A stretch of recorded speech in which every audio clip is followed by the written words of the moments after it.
Ces simulateurs solaires sont des appareils qui nous permettent de reproduire les rayonnements du soleil. En fait, c'est notre soleil de laboratoire. Et avec ce soleil de laboratoire, on peut avoir différentes configurations et on peut reproduire toutes les conditions d'exposition qui sont la vraie vie. Donc on peut faire un soleil de Miami, un soleil de Paris, un soleil du Brésil. Et puis on peut faire aussi un soleil d'été, un soleil d'hiver, un soleil de printemps à Paris, ce qui nous permet d'avoir vraiment des conditions réalistes d'ensoleillement.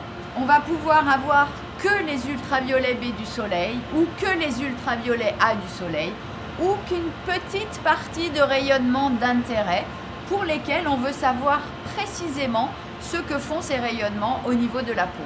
Pour étudier ces effets biologiques des rayonnements sur la peau, on prend des modèles de peau reconstruite et on va les placer sous le simulateur. On aura défini au préalable les conditions d'exposition. Par exemple, c'est une peau claire que l'on veut étudier sous un soleil intense d'été, par exemple.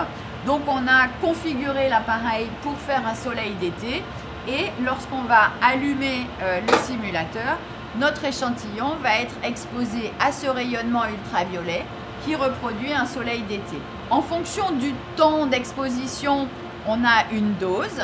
Là, une peau très claire, au bout de quelques minutes d'ensoleillement, en fait, on est déjà dans une condition proche d'une condition qui va donner un coup de soleil.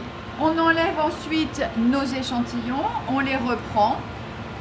Les échantillons, une fois qu'ils ont été exposés à ce type de rayonnement, vont être analysés, c'est-à-dire qu'on va pratiquer sur ces échantillons soit des coupes, soit des extractions pour aller voir ce qui se passe au niveau du tissu, dans sa morphologie, c'est-à-dire ses caractéristiques, au niveau des cellules, au niveau des protéines et au niveau de l'expression de ses gènes et au niveau de son ADN. Donc en fait, on a la possibilité d'aller regarder à tous les niveaux jusqu'au plus fin, qui est le niveau moléculaire en fait, dans la cellule, ce que font ces rayonnements sur les cellules et la peau.